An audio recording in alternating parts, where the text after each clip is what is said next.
ইসলামী আন্দোলন বাংলাদেশের আমির সৈয়দ মোহাম্মদ রেজাউল করিম বলেছেন, যারা এখন যে নিয়ম নীতি চালু করতে চায় তা আমেরিকার নীতির অনুসরণে। এসব নীতিতে বাংলাদেশে ইনসাফ প্রতিষ্ঠা সম্ভব নয়, বরং এটি সম্পূর্ণ ধোঁকাবাজি। আমরা যে কারণে একসাথে ছিলাম সেই কারণেই আজ সেখান থেকে বেরিয়ে এসেছি।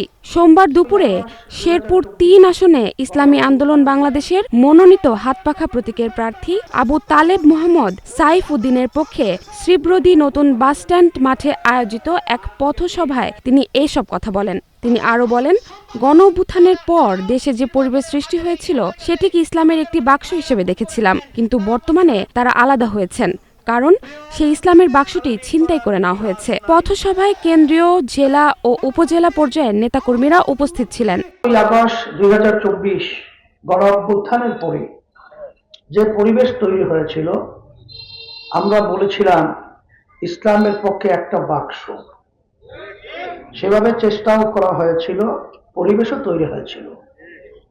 তা আমরা শব্দ ব্যবহার করছি ইসলামের পক্ষে একটা বাক্স, আলহামদুলিল্লাহ তৈরিও হয়েছিল।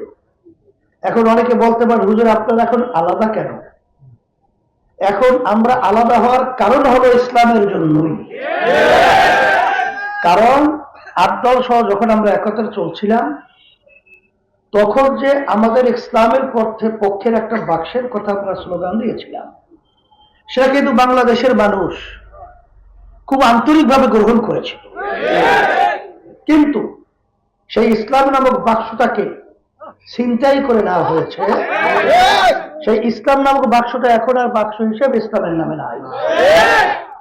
দেখেছেন আজকে জামাতের সাথে যে জোট রয়েছে, জামাতের নেতৃত্বে যারা নাকি ওখানে একত্রিত হয়েছে, তাদের পরিষ্কার কিন্তু স্লোগান কিন্তু প্রচলিত যেই নিয়মে দেশ আগে চলছিল সেই নিয়মেই তারা চালাবে। তারা ইসলামের নিয়ম অনুযায়ী দেশ পরিচালনা করবে না। জাহারা জেবিন তন্নি, নাগরিক প্রতিদিন।